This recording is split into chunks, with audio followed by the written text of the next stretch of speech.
Hey, hello, what's up? This is me, Third World Collector, coming to you from Mexico. Today, I'm gonna show you how to make cool tattoos using only a permanent marker. But these tattoos are gonna be for your action figures, not for yourself. So stick around, and I'm gonna talk about my Diablo figure.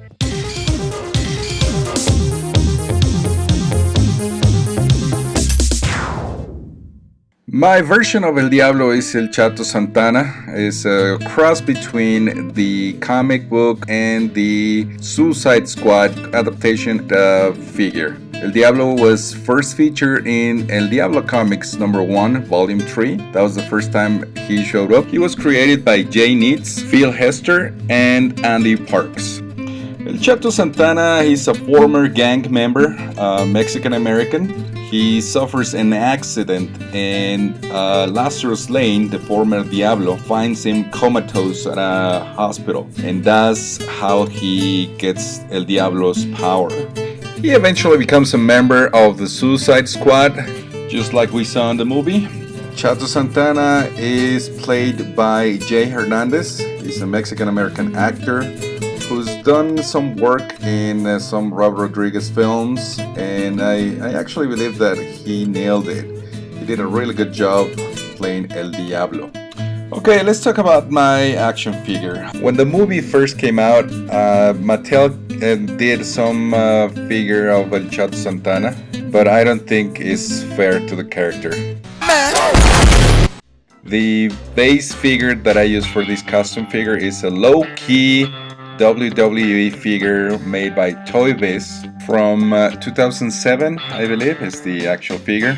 What did I do to fix this and turn this low-key into El Diablo? Well, the first thing that I did was to finish the actual pants. I finished it, I covered the boots with some epoxy clay, and then I painted the whole thing as if it were denim. I had used this technique before.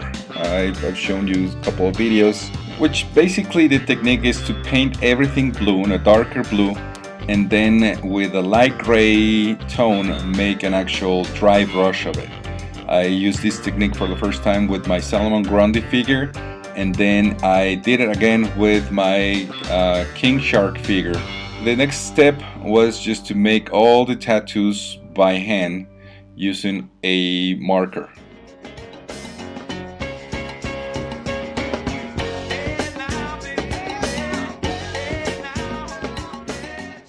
It's kind of hard to get the exact, to make the tattoos as close to the original as possible.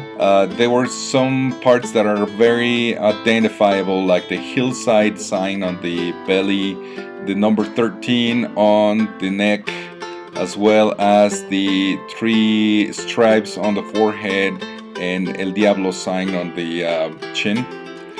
And those were basic things that I needed to do. Tattoos on the knuckles, as well as some other phrases that he has here and there, like the spider web on the shoulder and the hillside sign on the back of the head. And on the other arm, what I did, I tried to replicate the same pattern that he has in the actual comic books.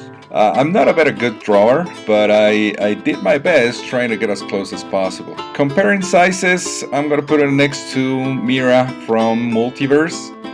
It's kind of like the actual size of it, and then right next to Black Vulcan from DCEU.